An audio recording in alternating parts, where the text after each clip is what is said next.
What incredible timing. Wow. Thank you. Cheers. I'm honored. That's hilarious and incredible timing by our very own guest today. I know. Jumping right to it. So before we get there though, thank you guys for joining us once again for Bandwidth and Banter.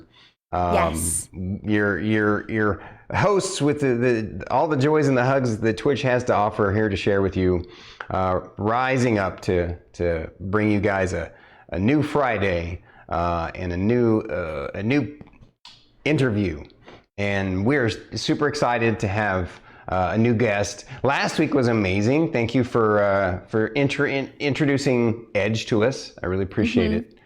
His YouTube video went live today, so don't forget to go watch it there. Yep.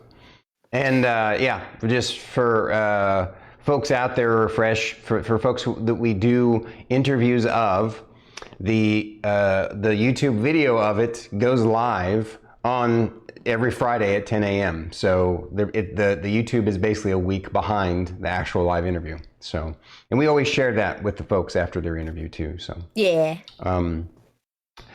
Back to being excited, like holy crap, Goblets and Warlocks. That's who we got coming on today. Yes. He's just a master of DM and creating. Like, I love my tabletop here. I have, the pin and stuff, and I got the little figurines, but holy crap, the amount of detail and attention to detail and the time that he goes into creating the actual 3D environments. Yes, I'm just so impressed. It is amazing. Yes. I distinctly remember when he showed up because it was like Christmas Eve or something like that. And he just like we got raided in and he just like started hanging out and we were just like, this is cool. Yeah. This is cool. Let's go.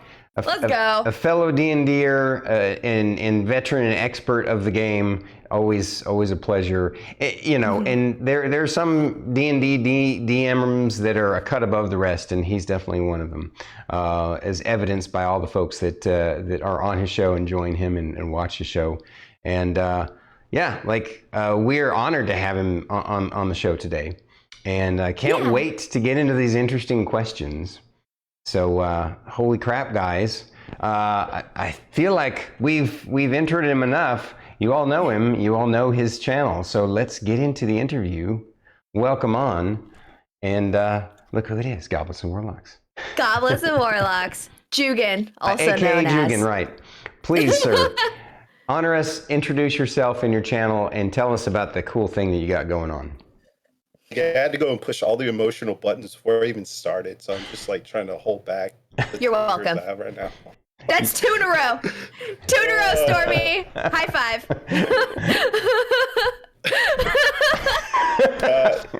I mean, you don't get much.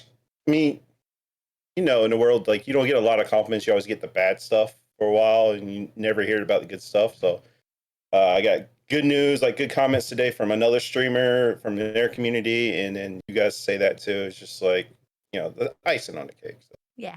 I'm glad to be here. Only took like 2 months, but yeah, scheduling. We got there. Yeah. We got there. Yeah, and I remember that night I was bored. I was up late one night and I was just searching around, looking for streams and draw towards people who actually have setups like mine. So I came across Stormy. I was like, they seem cool. And I'm low-key a little bit jealous now because you got a bigger following than I had too. But you surpassed me now. But, you'll get there. We're uplifting each other. Yep, that's what it's all about. We do. New Twitch is all about supporting each other and lifting everybody up. Yes. Of course, but at the same time, I'm in the Navy. I'm a realist, so that takes more of my time than Sure. My side gig hobby. I don't know what to call it nowadays. I call it my side gig. I don't know. The Navy they don't like me talking about it because I'm not technically supposed to have a second job, so. It's your hobby. It's your hobby. And sometimes... For now, it's your hobby. Yeah. Right. I mean, all the funds I get from it goes right back into miniatures and 3D printing and all that good stuff. Yep. Ditto. Yeah, exactly. It pays for itself, man.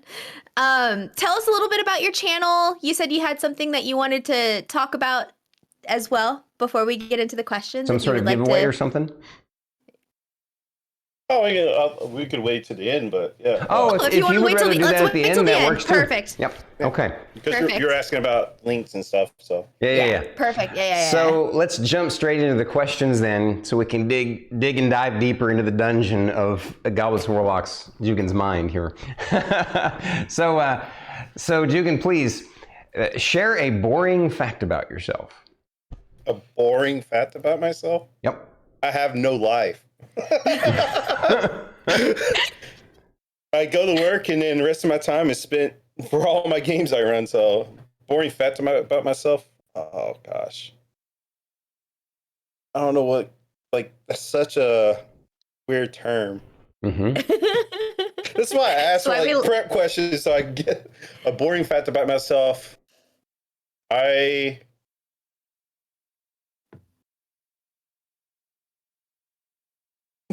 It's too hard. I should have came on this up. It's okay. Boring fact about myself is I like coming up with lore for future adventures. I call it boring because actually really painting miniatures is boring because I get in the zone and forget I'm even live or whatever if I'm streaming it. So but yeah. Like just coming up with hidden lore or whatever and just sit there and I'll be sitting at work and just in my mind thinking about, all right, what are they going to do? Where could they go? What could they do? Yeah. So. I mean, great answer. I agree. Great answer. Thank you. Any answer is a good answer to that question because it isn't an easy one. 100%. Yep. It's like it's one of those questions. It's like depending on the person who's looking at it. Mm-hmm. Yeah. That's right. That's why we like it. Jinx. You owe him a soda, or he owes you a soda. Yes. Yeah. Pinch poke, you owe me a Coke. I always go Jinkies, but it's supposed to be Jinx, right? But I always messed it up as a teenager. I called it Jinkies. So. Jugin, how did you come up with your Twitch name? What was the inspiration? Do you want me to start my original or the current iteration? The current one. Current one? Okay. Yeah. Well, I kind of got to talk about the original to talk about the current one. Okay, fair enough. I'm thinking Go for it. Tell the story. So I started out streaming a little game called Rainbow Six Siege. Started my YouTube around it. And coming up with names for that, it started out Jugan Six-Man Gaming, then I made it Six-Man Gaming because it's more catchy. And then a couple of years ago during, the pandemic we're not supposed to talk about. Into D&D. And I wanted to, along with my regular gaming, to do stream D&D. And that was around about the time I was, like, the game itself, like Rainbow Six Siege, was still fun, but it was the people and it was so toxic that didn't make me want to play it anymore, even want to stream it. So it was ending up having to post like, negative stuff about it to even get kind of like a running on YouTube. But then I got really heavily into D&D, and the original thought was to make Goblets and Warlocks, which I'll get to how I got to the title, like a extension of the mainstream. And so I started this game called Avernus, Descending Avernus, with a few of my just close personal friends, or in Jenny Dance School. She's another streamer. She works for YouTube, but she kind of like works with another YouTube creator called Dice Tower. They cover mostly board games, and it just started like that. And then I was like, you know what, I'm going to fully commit to this. So I actually started a whole nother Twitch channel named Goblets and Warlocks, but I ended up just like eventually having to wait like the 6 months or so to get the name back to convert my own Twitch channel, because I ended up leaving Twitch a while ago, and we went to YouTube to go full time. Then I came back to Twitch because I wasn't making any money on YouTube. So yeah. And I quickly realized that this was going to be a costly hobby. So what helps me make these 3D terrains is what you can probably see in the background of all this stuff is Warlock tiles from WizKids. So I knew early on I wanted to incorporate the goblets into my title because I'm a fan of goblets. I'm sitting there like, what's catchy? What's catchy? I'm sitting there like goblets and goblins, goblets and something. I just going through like, I looked over. I wanted to incorporate something I use on my stream within the title. And I looked over and it said Warlock tiles. I'm like, so Warlock tiles, I can use Warlock, and that ties into a subclass in D&D. So people automatically think it's that, but it's not really that. It's this. So Goblets and Warlocks was born, and that's where I used it, and nice. to this day. So. Right on, right on. It is very It is a very great catchy title too. Indeed. In fact, I think. Go ahead. I was gonna say, you're reaching for your goblet. That was like literally That's like. why I came in. It was a sit in the middle of your battle screen. It's like, hey, there's a goblet. What's up? Sit in the middle of the screen, and I did take also. I also should say I took inspiration from another D&D. Well, I won't say they're D&D stream. Maybe they are now. I don't know, but it was the idea is because a merchant, and he's a very popular YouTuber, but he had his own little D&D community. They called it Gates and Goblins or something like that. I think it was. Or Goblins and Gates. I was like, I kind of do something like that, but not that. Gotcha. So, all right. Yeah, gotta make it your own. I remember now you had the goblet sitting in your little battle screen. I was like, what's going on here? And I think you literally just unwrapped it that day too. Yeah, which was great. So just an amazing synchronicity. Oh yeah. So Jugan, this is my big one. Yeah, yours. Yeah, that one definitely trumps this one. But this needs to be clean. But yeah. So all right, next question, sir, and this one should be an easy one for you. Maybe, I don't know, but we love this question. What D&D class do you consider yourself to be in real life?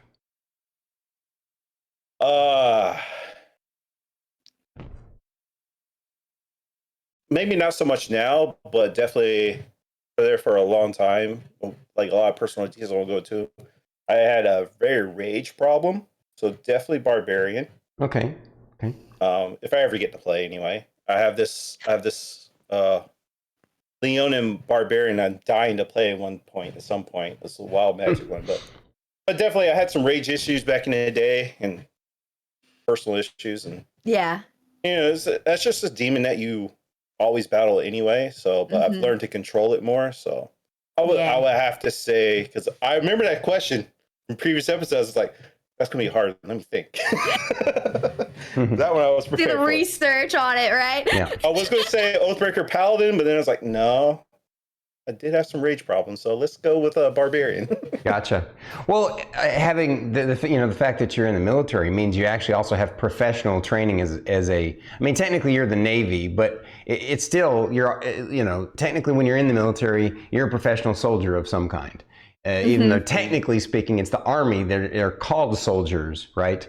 But really, if you get down to it, if military is the umbrella, then everybody under the military who's serving in the military is a soldier of some kind. And so one could argue that you're a professional fighter too, like a fighter barbarian, because of your training. Also, it goes down deeper, starting with like rates. We all have like certain jobs in the military, and I'm a military police, so I have to keep my emotions in check, especially dealing with people I have to respond to. So Yeah, exactly. All right. Next question. What is your favorite RPG class to play, and what is your least favorite? Fighter, least favorite. Fight me, I don't care. I would say I don't have nothing against fighter, because the biggest problem with fighter, everybody just takes a couple ranks in it, and they get like the, what is it called, the second Action surge. Just take a couple of feats in and then leave it alone. Like, I'm very not that type of player. I don't even like multi-classing that often. But yeah. Favorite class to play currently right now, I'm in JR stream on Saturday nights where I play a rogue assassin. Ooh. And I'm enjoying that one. It's a character I played in the charity one shot that we had last year. I wanted to keep playing it because I enjoyed it so much. But before that, the only other character I've ever played was a paladin oath of. Oh my gosh, one that likes to get revenge. What is it? Oh, Oath of Vengeance. Vengeance. There you go. Jesus. okay. That actual character is one of the people that came in and took over for because when I was playing Nat Paladin, that was in the campaign that got me back into playing D&D. I only played D&D once years ago, like in high school, where I can't remember if it's 3rd or 3.5 or something like that, where you could play an ogre. So I played an ogre. I couldn't tell you if I was. It was probably 3.5. Yeah. Yeah. Played an ogre. That's my only experience with D&D, and we only played during lunch, like for 30 minutes. And then when I got back in, I played an Oathbreaker, or you want to say Oathbreaker Paladin, but played a Oath of Vengeance Paladin. And then that campaign abruptly ended because of military people leaving and everything was just abruptly ended. So I never finished that character's story. Then Flick came on to fill in for a void spot in Avernus, and she took over the character for me. So she's playing the character I initially created. Neat. So she's finishing the art. Because I was going to bring her in as an NPC just to finish her art. And I'm not a fan of DMPCs. Not a fan of them. And then when she wanted to come play, I was like, well, I have this character already pre-made. You require you to step in. I gave her the details and everything that I created it. And she willing to step in. And it's now I finally let go of the reins and let her completely have it. Yeah. But, yeah. So on that same vein, then, I guess you sort of answered this, but maybe you can go into a little more detail. When was the last time you got to be a player in D&D? Like I said, JR, he's in my Icewind Dale. He's another streamer, and I got invited to his. We play every other Saturday because of my work schedule. I have a rotating 12-hour shift, so I told him, like, if I come play, but it has to be bi-weekly because if I go to nights, I cannot do weekly. And he has a later stream as it is, so even with if I didn't have to, it would be super late, and I have to get up next morning. So but yeah, that's that one, and then the charity event last year were the same character. So I'm definitely one of those forever DMs, and I feel like that's a thing. It is. That is such a thing. Yeah, I made Rusty Tonnett so happy when he wanted. I invited him to that same Descendant of Avernus game. He's like, I just want to play. I was like, I got you, bro. Come on. We're gonna kind of switch gears a little bit here. If you had to live off of one food for the rest of your life, what would it be? Homemade vegetable soup that I make. Oh, wow. That's an interesting choice. Tell us about it. So, we love food here. Yeah, growing up, my mom used to make homemade vegetable soup, and when I got divorced and I had to start cooking for myself again, so I was like, so I made my mom, hey, can I have that recipe, please? And so I make my homemade vegetable soup, somewhat healthy, and if I could live off of it, I would. I could. Wow. Love that. That's a great answer. I love that answer. Food is so important. Ugh. Okay. Oh, being a military man, where's the coolest place you've been stationed? Ooh, I would definitely have to say Okinawa, Japan. Especially in my Magic the Gathering days. Right. I loved, actually, in Okinawa, Japan is when I got back into Magic the Gathering. Because when I joined the military, I got out of it and I couldn't do much. And then when I was in Okinawa, Japan, so much downtime and getting incorporated with the cultural. And I just offhand went to a local, hobby shop. And of course I had to initially get, because I've been out of the game so long, I had to get, the English versions of them. But actually they value them more because it's different language on the text. And it was a great balance. So once I got back into it and knew what cards were more expensive and stuff, tried to get the full cards so it's in a different language I can bring back here to get more value for and all that good stuff. So I made got really included in the culture down there and learned some languages. There's a little bit of words. I don't know the language. Don't ask me to start speaking in that language, but I know a few, I know there's a slang between Okinawans and actual Japan. If you're ever over there, don't call them Japanese. Call them Okinawans because that's they fur for themselves. Interesting. Okay. Interesting. And while I was there, I got so used to getting a bow and harigoyamas for like when I purchased something. When I got back here, it kind of threw me. I was like, "Where's my bow? Where are the manners?" and over there, tipping is considered an insult. You're not allowed to tip. Yep, so. It's that way in New Zealand too. Interestingly enough, there's a lot of ways in places too. So yep. It's a really very American thing. Yeah, yep. That's yep. Yeah, Gotcha. I was there for 3 years, stuck on a small island. By the end of 3 years, I was ready to leave. But looking back, I'll go back in a heartbeat for Coco's Carry. I swear. Wow, that's awesome. I would just love to go. Yep, that's one of Star Kitty and I's planned vacation destinations is Japan. So,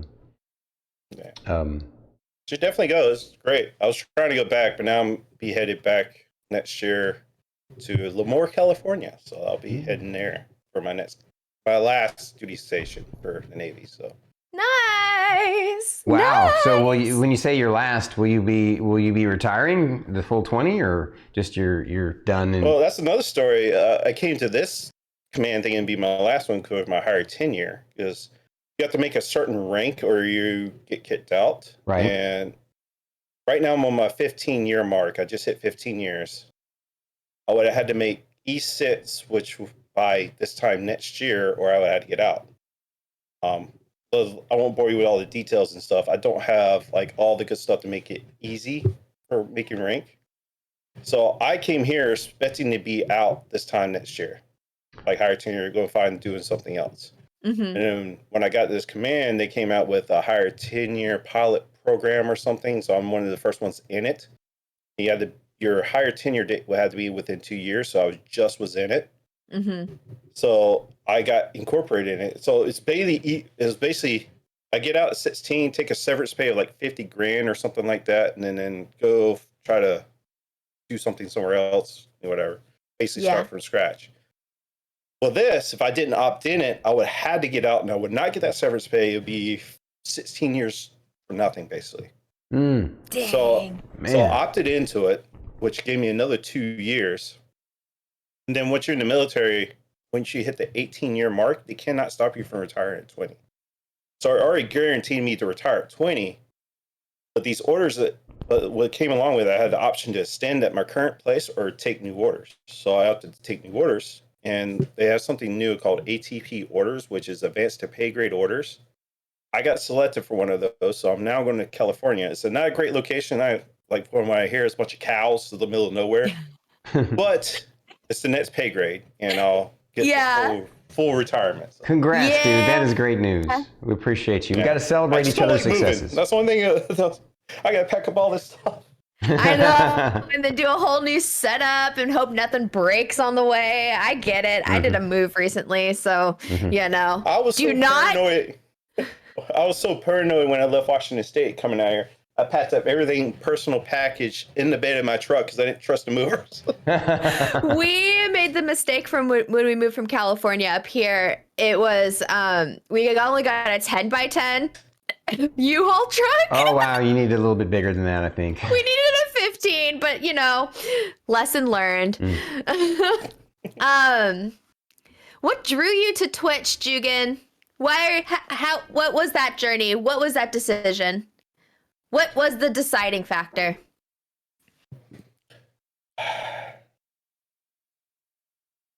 Y'all have specific rules not to be sad or dopey, but that's kind of what it was. No, tell your story, man. Yeah. So I got divorced. So obviously with a divorce, a lot of hardships and pain and all that stuff. Yeah. So that's part of it. Because I was even doing Uber for a while there too, driving people around to earn extra money. And when in my specific job in the military, I'm not, definitely in my later age years, I'm not a club guy. And even then within there, I got into this weird spot where I hated people. I didn't want to be around people. Yeah. And especially a large gathering of people, I just get so nervous and it's just not my thing. And so when I'm at home the whole time, gain a little bit, try to earn a little bit of money, all right, I've seen all these videos by people streaming, and of course I was doing Rainbow Six Siege at the time, and I got pretty good at it. I'm not so good anymore, but and I was making videos, doing YouTube, doing the Twitch thing, trying to do a side gig on it, and but that's mainly what I got into it. Then, of course, it gets addictive, building community and everything. So. Oh yeah, Gotcha. No, we know. We're addicts. We get it. Yep. Yeah. So like when I'm not at work, I'm here working here, so don't really have free time. So go ahead. Oh, I just wanted to it was just like one of those where you're like, hey, everybody's doing it. It's like COVID. So. Yeah, it's just like I don't like people. This is about as much. I can handle the people this way. Yeah. I initially started like right after I says like I'm going to stream Magic the Gathering, make videos on Magic the Gathering. That's what I initially started out with. Really, I should really reiterate that. And then I saw how much it would cost to do the Magic the Gathering online, get the virtual cards. I was like, I don't have the money for that, so I ended up swerving to the R6 scene. Yeah. Right. Yeah. So when you first started streaming and got yourself going and set up, what were some of the struggles and issues that you dealt with to get yourself going? I would say the mindset, really, because I still do it to this day. I think kind of part of the reason that helped move me into D&D too is not just a one-person show anymore. I got a full cast that helps. And part of like the interview process for my games, I make them understand, hey, this is a show. It's not my show, it's our show. Yeah. And I tell them right from the get-go, any funds I get goes right back to the stream setup or anything I need, like free resin. Like I'm not Critical Role or anything like that, so I can't I would love to be able to pay everybody that comes on the show, but I can't do that. But here, I'll sit here and have fun. Yeah. I don't know if you can ask the question, but I'll ask y'all a question. Okay. I mean, this is different. I'm fine. So, you go chat dark on your streams. Yes. And immerse fully into the thing. So, yes. What drives you to, because we're kind of on the same topic. I noticed, like, for me, we did that same thing. We went, like, we didn't call it that, but that's what we did. Like, we didn't acknowledge the chatter pretty much at all. And I found it very hard, to keep viewership or whatever. I ended up, not too long ago, running a poll in my Discord asking the community, say, hey, do you want to have alerts on or not? Because, like, if I get a raid, obviously it doesn't pop up because I have alerts off and all that. And, just a simple acknowledgement of that. I'll say, hey, thank you for the raid, but nobody actually saw who it was, blah, blah, blah. So I kind of went like a hybrid route. So I went like a hybrid route because the community voted on, turn them on. Let's have them on. I was like, all right, cool. So it brought back the alerts. And I don't go over the top with some other streamers that we know, where it's like turns into a party fest for the viewers because I don't want to take it way too far from the game, but So I personally need to not see chat because I'm one of those easily distracted people that can't. Distracts. Can't. I need to not see chat. And also, like, I like how we just have like a little alert come up, but with no sound, like a little visual thing. Yeah. So we all can acknowledge. So. Yeah, for us, the decision to go that route stemmed from when we started it.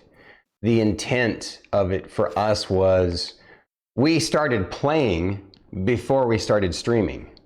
And we found that the four of us really connected and gelled really well and just became best friends. And that we wanted to experience D&D together in that capacity. Yeah. And that was our priority. And so for our stream, we just wanted to share that with folks, have the opportunity to share that. So that's also one of the reasons why, our stream, I get that most streamers that stream D&D, they only focus on D&D. And so for them, it makes more sense to either go, create a variety show or to have a hybrid system, like, the different options that are out there, right? For us, the priority is really about sharing, kind of people get to witness our D&D session is the idea of it. But we still interact at the beginning, the middle intermission, and at the end. And of course we have the visual pop-ups, like she said, for alerts. We just don't have audio ones. Yeah, I can definitely understand that. When I first started my initial plan was to pre-record it and upload it later. And if you ever do go check out the very first episode of Avernus, why the audio and everything's messed up, I didn't realize this for tech savvy trying to get to it. I was saving to my initial hard drive, not the big hard drive. So I ran out of space. So the VOD crashed and I lost all that content. And we were streaming for like 3 hours. Yep. So like a 3-hour episode really took like 5 hours of our time. And a lot of those players in that game are overseas. So I was feeling really bad. And I was like, you know what? We'll just go and live stream this. That way I can just pull the VOD off. Yeah. This show started. Yep. But yeah. All right, cool. Just want to make sure I figured that's what it was, because we kind of did the same thing with pre-recording it with no live audience, whatever. And I was just upload it later. Yeah. What tips can you share to future streamers? What tips? Yeah. Tips. Share some wisdom. Oh gosh. Don't quit. What was that? Nothing. Don't quit. Yeah. Nothing ever happen. This can go for anything, really. Nothing will ever happen if you choose to quit. It's going to be rough. It's going to be tough. Even now, I'm experiencing like a plateau where I'm not gaining any extra followers, and it's mainly because of my schedule. But that's when you need to look back and, all right, you've hit your plateau with what you're doing. Now look at what you can do differently. Like right now, there's a video right now, because I started Dungeon Master Confessions. I did one episode. That was an all-day affair for me editing my own videos. I do all my own edits too. Yeah. But once you hit that plateau, look at what you're doing. Look at other people that are doing something similar and take inspiration from that and start changing what you can do. Definitely, Harris Heller from Senpai Gaming says this a lot, and is a firm believer of it. Grow other places than Twitch. Twitch is not like the place to try to grow. Reach out to other communities, bring them, funnel them into your Twitch, because us low bar streamers, we're not, because it's based. I guess it's still based like that. I'm not good with algorithms. Just try to grow other places than one platform. Right. Multiple. That's great advice. Thank you. Yeah.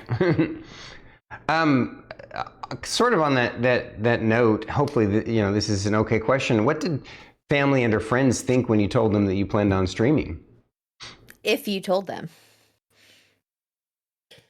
Of course, I get joked with a lot at work about it. And then my mom is, I love her to death. She's about to be 81 in August. And when she calls me, she'll call me out of the blue without a warning or whatever. Obviously, if I don't answer, and she's like, "Oh, was she streaming?" She doesn't understand it. She kind of understands the concept, but yeah, it's like, "Oh, so you're playing games? Are you streaming tonight?" It's like, "Yes, Mom, I am." Yes, Mom. So, yeah, I don't really like to tell a lot of people with any of my social media stuff. Like, my last campaign in Washington State, I blew up on TikTok and still sitting at like 20,000 followers or whatever. And of course, in TikTok, if they have you in their contacts, they'll shoot your stuff to people that have you in their contacts. And I was keeping that separate from work as much as possible. And I come in one day and they're like, TikTok famous, huh? Then my watch manager called me TikTok God or something like that. I think I remember. I was like, Lord TikTok or something. I don't know. I was like, oh no.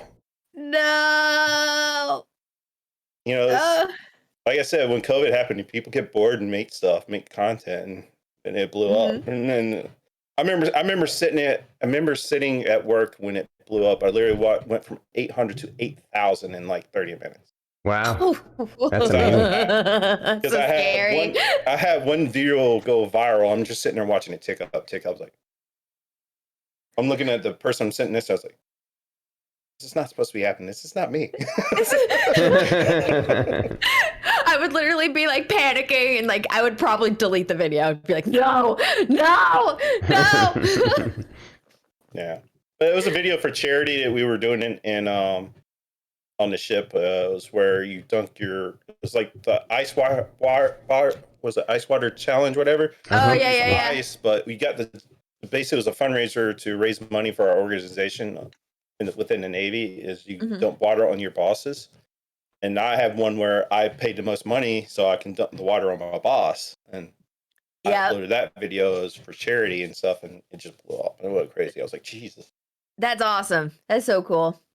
What is something that you wish to do to enhance your streams for later?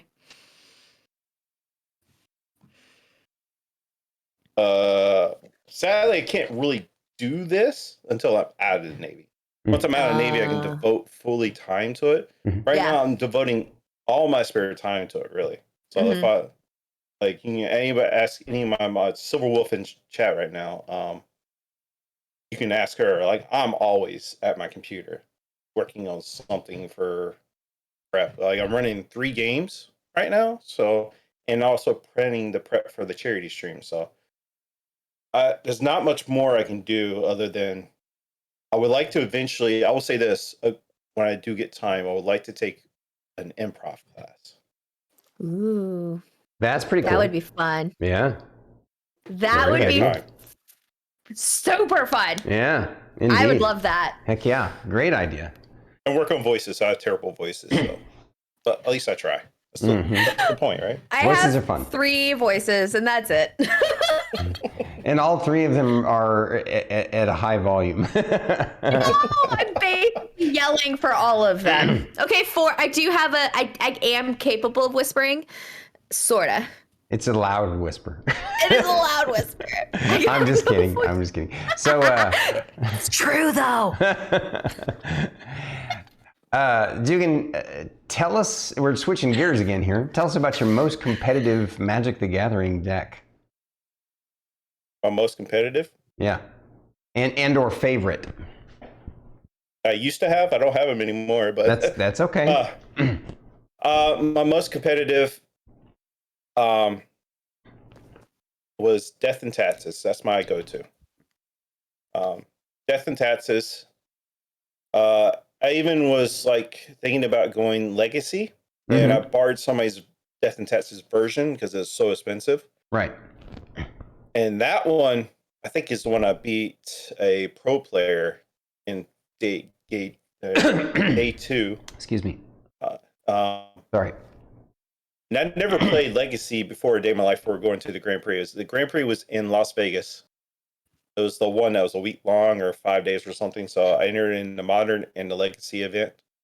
I took the deck, went 7 and 1 the first day. Nice. And then day 2, I ended up losing like 3 in a row because there's this, I can't remember what the card's called. You might know it, Stormy, where it has protection from colors or something like that, or target protection or whatever. Basically, you needed a white card where the player has to choose it to sacrifice it. I don't know. It's a blue card where it has like protection from like everything, and you couldn't do anything about it. You had to do something like a global effect to get rid of it. But the deck didn't do too well against that one specific card, and I lost to like 3 deaths of that iteration using that card. So I ended up losing too much to finish in prize money, so I ended up dropping from the tournament. But I love Death and Taxes. That's my vibe. And then another time I finished day 2 and actually won money with was a green and white aggro deck. Oh, cool. Cool. So, no, actually, no. I take that back. That was Affinity. I finished day 2 with Affinity. That's a deck I know. Yes. No, and love hate. I've played it and played against it. You either win with it or you lose. Yep. When it was first, when that mechanic was first introduced in Magic the Gathering, it dominated everything. Yeah. I love it. You either won with Imp Nessus with poison counters, or you just straight beat them in the face in turn 2. So, I remember now that green and white deck. I won a game day tournament. I still have that play mat somewhere. Cool. That's my other addiction. I had to get out of Magic. I was addicted to play mats. Right now, I'm using for my computer. Druid mouse. Oh, nice. Alia. Oh, nice. Yeah, she's my favorite. But that's currently my computer mouse. Nice. Or desk. I'll have to reattach it later. Yes. Okay. How did you collect your current streaming D&D group? How did you gather them? Where did you find them? How did you gather the magic of your D&D group? So when I started the Sin and Avernus, it's just asking people I know. Say, hey, I want to start a stream of D&D, and I also was streaming a game called Ultimate Werewolf. It's a sort of deduction game, a party game. I got into that heavily in the pandemic because you can't go anywhere, so we did it all over Zoom. Yeah. So I asked a few people from there if they wanted to play because I knew they liked D&D, which was Dance School and Andreas. Andreas is in UK. He came visit not too long ago. He was sitting right across the table from me. So I had them, and so I just started there, and then I decided I wanted to start another D&D game, which was Icewind Dale, and I was looking for. I didn't have a lot of members in my Discord at the time, so I posted an application, like a professional application, because all the people in my Avernus game, they're overseas, and you can't do like a late game. So I ended up posting in the D&D Beyond threads looking for a player. Posted a Discord link, made it professional as possible, and right on. Literally, I had another person in my Discord. I ended up having to ask him to run some games because for the application, I had almost 100 applications to play in the game. Yeah.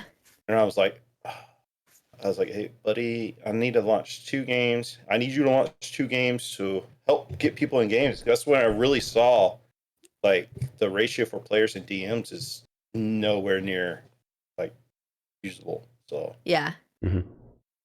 Which also is a really bad idea. If you have forever DMs, a bunch of them, don't put them all in the same game. It's really bad. Spread them across. Right. I can definitely see the potential issues there. Yep. So back on still on this D&D subject. When prepping for a D&D game, do you try to focus strictly on the story, or do you like to leave it more open to let the players drive the story forward? Well, it depends on the campaign. So if I'm most of my I think all my games currently got running right now is all module based. So I'm definitely a hands-off type DM, right? I want to make sure the players get everything out of the system, lack of a better term. Do not want to push the story forward until they're ready. But I'll say what I'm doing for my homebrew world that I just made. I'm still writing lore for. I got a team in my Discord to help me doing that. Shout out to Lauren. She's in my Discord. She writes all the gods. She is a phenomenal writer. I love her to death. So, so she's doing a lot of the heavy writing, and same as so Silver Wolf. She's doing a lot of writing too, with some of her lore and stuff. And yeah, we're grinding it out, making world building. So when I relaunch Order to Goblet, it's completely homebrew. Even Icewind Dale now is completely homebrew because I created a bit bad for that campaign because when I was looking at, it's going to drive me down another road, but when I was looking at Icewind Dale, Ariel, she is very underwhelming as a bit bad. I was like, I feel like I need to make another bit bad. So again, we back to the very first question, like I like reading lore. Right. And I was reading Levistus. He in the lore, he is trapped in a iceberg, and there's two main stories behind it. The biggest main story that gets the most traction is like he tried to usurp Asmodeus by, you know, sleeping with his daughter and his lover or whatever. And when he went to confront her, his daughter killed Asmodeus, like her mom, over Levistus.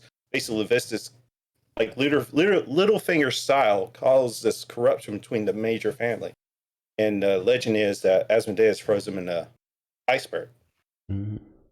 So my homebrew story, which I don't mind saying now, it's kind of been revealed already because I only got a couple episodes left of that campaigns where Ariel broke him out. They made a deal, and he is the big bad of Icewind Dale, so they're about to fight him. And I created a whole stat platform and everything. Right on. Cool. Super cool. Right on. So as far as I guess the original question was how I prep is like I only prep for what I need. Okay. Yeah.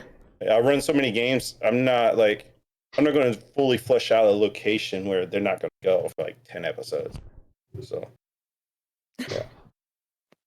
Hence is why I like to take an improvised class or. Yeah, like an improv class. Because especially my Dragonlance game that I have tonight that has Old Man Garrison in it, they like to ask every NPC name. It's like a running trend. I say some people, I want to go ask their names. They just do it to, make me smile. Like, name generator. Name generator. Tell us about your favorite NPC that you've created. That's easy. Well, Jednak. Jednak runs a magic shop. He's an enchanter. He currently just joined, Icewind Dale. He's like all over the place. He's in all my campaigns. I have a plan to get him into my new world, which I'm not revealing yet. Jednak is my wizard. He is a gnome. At some point, I would love to play him in a campaign. I just got to find the right campaign that somebody's willing to have me in for it. But I would love to play him. But he is actually, I have his mini because I painted it.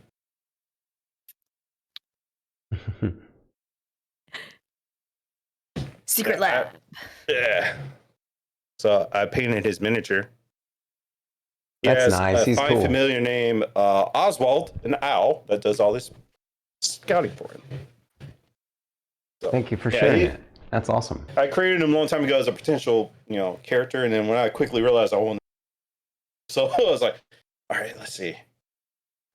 His mom would be Ava, and they'll have a shop in Boulder's Gate where the Vernus Group can go and buy all these kind of magic items, and he'll be a gnome, wood elf, or wood gnome. So, let's go with that. Nice. I play wood elf. He seems amazing. Thank you gnome. for sharing him with us, especially his voice. That was excellent. And Darius is my wood elf that is on Saturday nights. He's the wood elf assassin. Okay, gotcha. I like wood elves. So Jugan, what do you find most satisfying about being a DM? I just want to tell a good story. And what's more satisfying is players return. Yeah. Keep coming back. That means I'm doing something right. Yeah. But, like I said, you can't please everybody. Everybody has their own different stuff or personalities and whatever. You always have those players that just don't get it.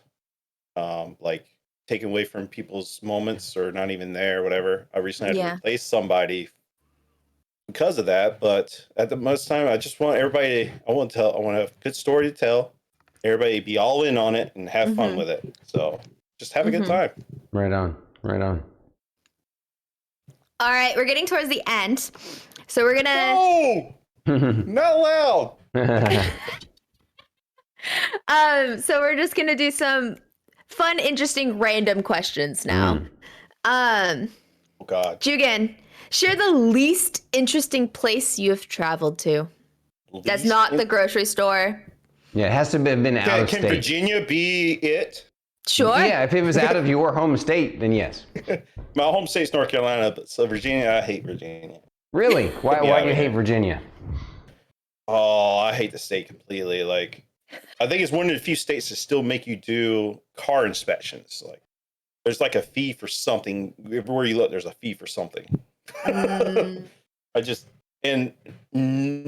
It's like one of the biggest military people, so they bring in everybody from across the world to come here to work, and none of them can drive.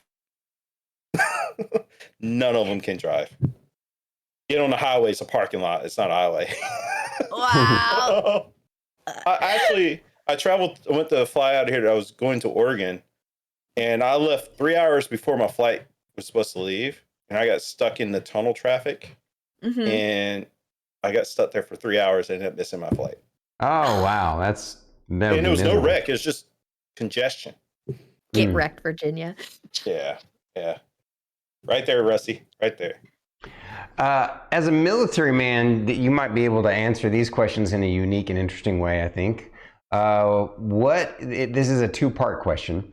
What is the weirdest sleeping dream you've ever had, and the weirdest place you have slept? Well, I have sleep apnea, so this really hits home. But the Navy gave me sleep apnea, so yeah, thank you, Navy. Yay! Thank you, Navy. The weirdest dream? We'd be here all day with all the weirdest dreams I've had. Let's name one then.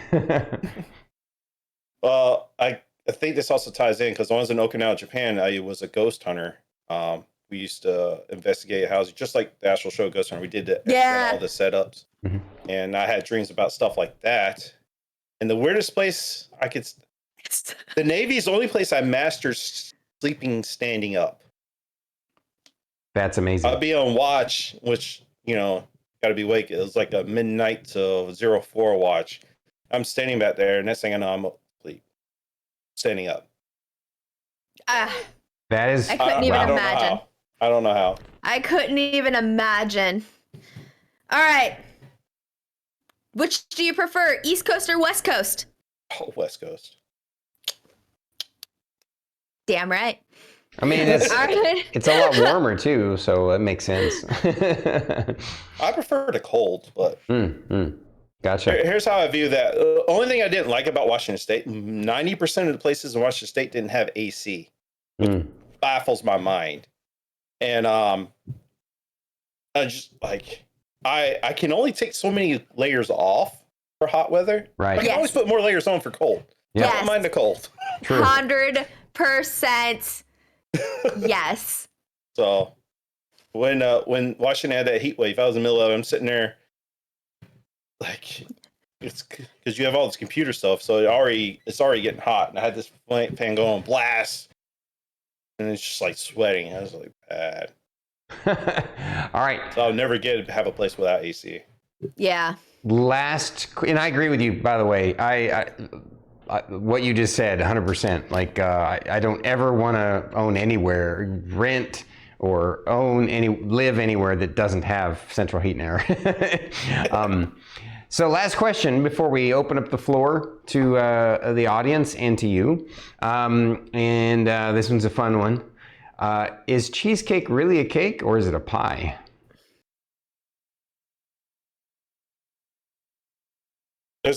It has to be a cake because there's also a cream cheese pie. Because I have it every year for my birthday. Interesting take on it. I like it. I haven't thought of it that way. Growing up, my mom used to make cream cheese pie. And it's basically cream cheese not made into a cake. Yeah. Cheesecake. And you put we put cherries on it, so we call it cherry cream cheese pie. So every year from growing up as my birthday, I requested a cream cheese pie because I'm not a big fan of straight cake. I'm not a big fan of icing. So yeah, right. So yeah, there's a little fun fact. There is a nice cream cheese pie, and so that will have to make an actual cake. So Interesting. Yeah, because you do have to bake cheesecake. Interesting. All right. Okay, love that. Okay, so now is the time. They're both are great, I'll say. They are both great. I do love Can't go wrong with cheesecake either with one. all of my heart and soul. You and I Star do love Kitty. cheesecake. Oh, I love cheesecake. I also have a grudge against actual cake because I was a cake decorator. So I don't like real cake. By the way, customers are mean. Anyways, K-Chat, now is the time. If you have any questions for Goblets and Warlocks, please feel free to ask that now. Aries has a great question that it's not technically a question for, but we're going to share, we're going to ask you and see what you have to say about it. He asks, the only real answer to that question is with another question. Why is there cheesecake left and not in my belly? Valid. I feel like that's a statement, sir, and it's very true. OG Blaze asks, do you ever take new D&D players? And I'm just going to take a random stab in the dark and assume he means like people that have never played D&D. Do you accept those players? Yes, I do. But there is an interview process because there's what lovely streamers like to call, and I believe Blaze is a streamer too himself. Yeah. Got to be stream ready.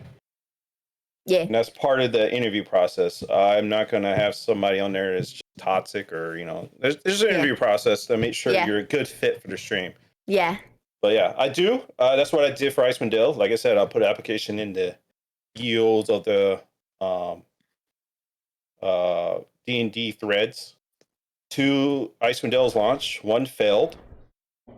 And that's because revert back to like I filled that up with a bunch of me learning lessons learned. I filled it up with a bunch of forever DMs that was just looking to play, right? Mm-hmm. So I filled it up for you guys, and y'all really good. So y'all gonna be my main stream. Y'all gonna be the good ones, and just clash because of how they do rolls and stuff. So I was like, yeah, I'm not doing that again.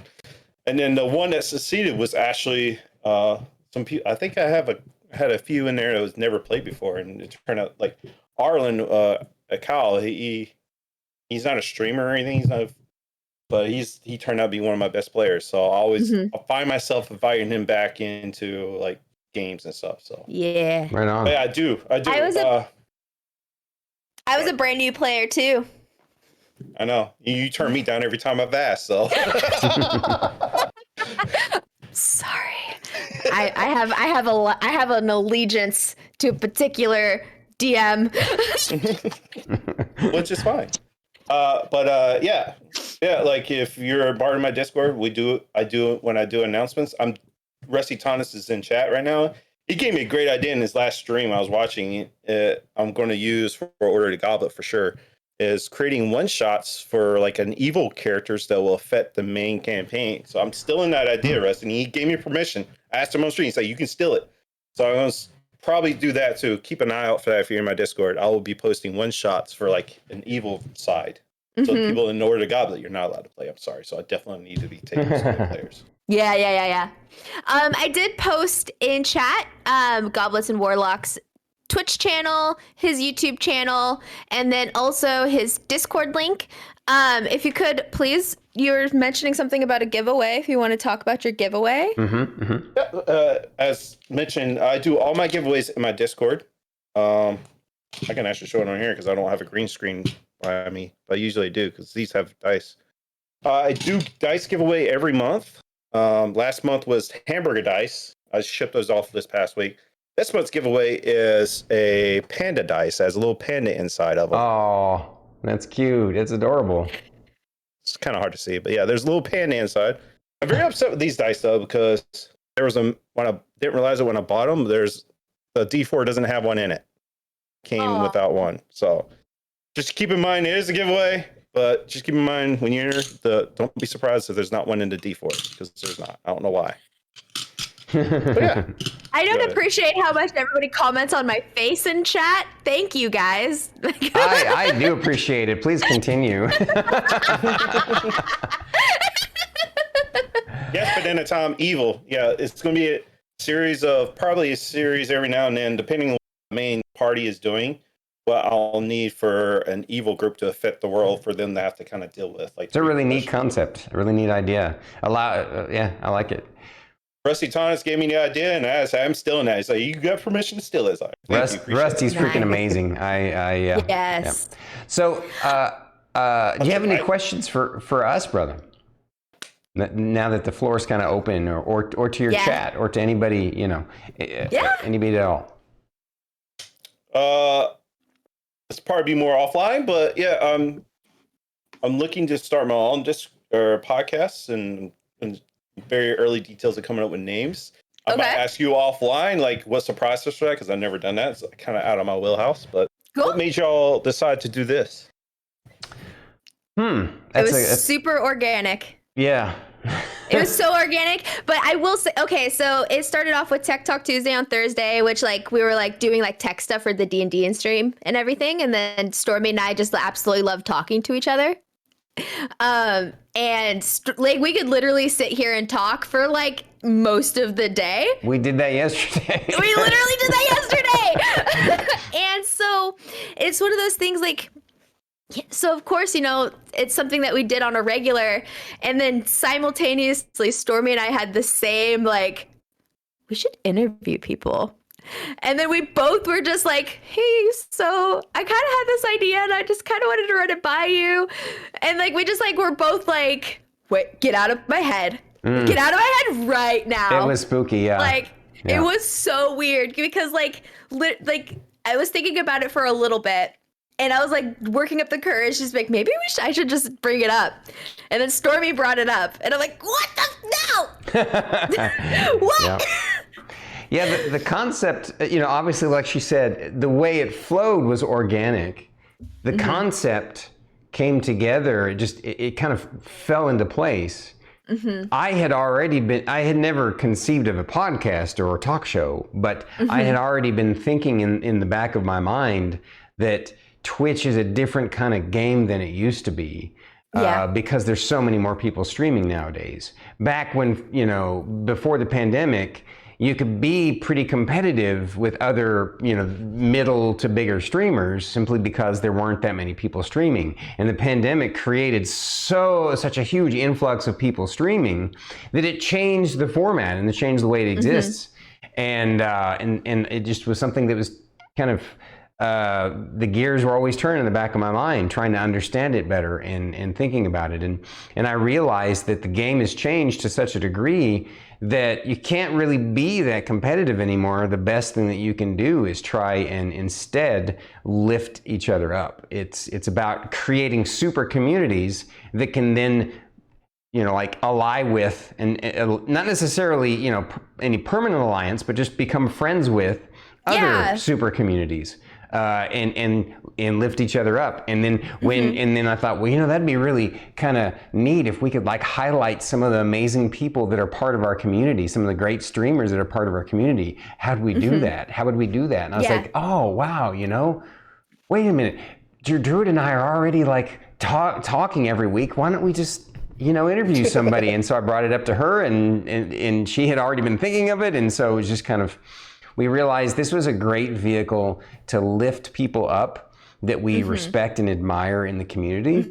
And because, there's not a lot of discoverability on Twitch. And one of the few ways that streamers can see other streamers that, that streamers can reach a wider audience, even if people aren't streamers, right, is to, have something where you get to talk and get to know the streamer and know more about them. And I don't know, we just love the idea of encouraging this kind of growth and support of each other. It's just the vibe that we have, so. Yeah, I also just love talking, and Stormy and I are, we just love talking to people, too. I mean, we just hijack your stream all the time. You're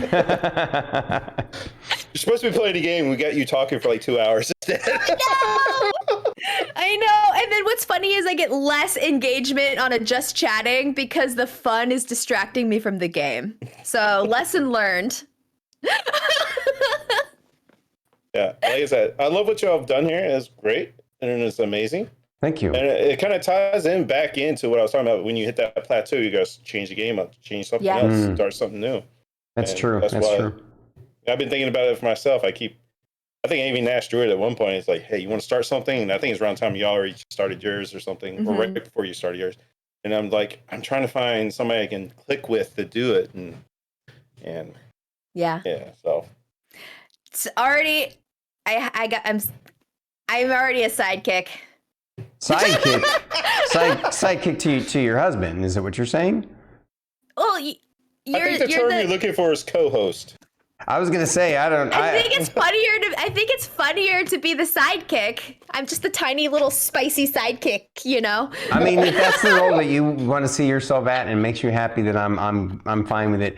But I see you as an equal. I know. So I know. We all do. Like, I don't see you as Bucky Barnes. I see you as like I'm Iron Man and you're Captain America or something. Like we're equal. I guess that's a really bad analogy. It's more like you're Scarlet Witch and I'm Doctor Strange. Does that make Stormy Batman? Yes. Yeah. Tiny, spicy, we stick together. And I'm Robin. Totally down. Okay. I'm digging myself a deeper hole. I better stop now. There's that hole. Yes, tiny, spicy, we stick together. Yes, let's go, Silverwolf. Yeah, that's. Druid only does talking streams. You know what? I don't know how this chat just became roast Druid time, but whatever. I love it. Who's roasting you? Everyone, all the time. Yeah. Druid, see that shovel you have in your hand? You dig your own hole with that one. True. Well, yeah. Anyway. I don't even get it as Olade. So, well, I just have to say once again, Jugan / Goblets and Warlocks, man, you're amazing. You're inspirational, whether you believe it or realize it or not. You know, you have a great thing going, and you're absolutely right. Keep it up because you're going to go far. And we're so grateful to have had you on the show. Absolutely. And I'm super happy that you, by chance, because of a Christmas present, found us. So we got to meet you and have you on the show and connect our super communities together, right? Yeah. And you know, and uplift each other. Right. You have such a great vibe. I just thought of a question I was going to ask you. Yeah. Go for it. Where do you think I got the name Jugan from? Jugan. Like you've been, I don't know. I have no idea. There's a Magic the Gathering card. Yeah. There's a Magic the Gathering card. Yeah. Jugan the Rising Star. I forgot about that. Yeah. Kamigawa, I think it was. These Magic the Gathering, man. I think everyone but me understands it. Yeah, Fate would have got it right away, I think. Yeah. Well, he hasn't been in the game for a while, so he may not have played during that block, during that set, so he might not have gotten it. But Drew, they came out with a D&D set because they knew you wasn't in it, and they wanted to get you in it. So yeah. Thank you. Yep. I'll have to go get it. All right. Yeah. Well, again, thank you for coming on the show, sir. We appreciate you. Keep up the great work. Everyone, please support our friend Goblets and Warlocks / Jugan. Go drop him a follow and you know, tell anybody he does you know. A lot of charity stuff. He does. Make sure that we help support him. I don't know. We haven't talked about it yet, have we?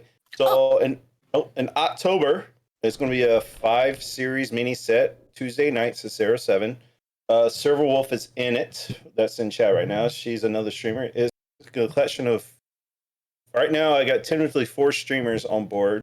I think we're going to do a co-stream. Everybody's streaming it to get more eyes on it. October is Breast Cancer Awareness Month. My mom is a survivor. So we're doing a charity for breast cancer research. It's my yearly charity that started last year. Omen Garris, he ran the last one, but we did it in December. So I'm starting it now. This year's going to be the first iteration. And we're establishing an point in time slot in the timeline for my new world Vetus that I've created. So it's going to be really great.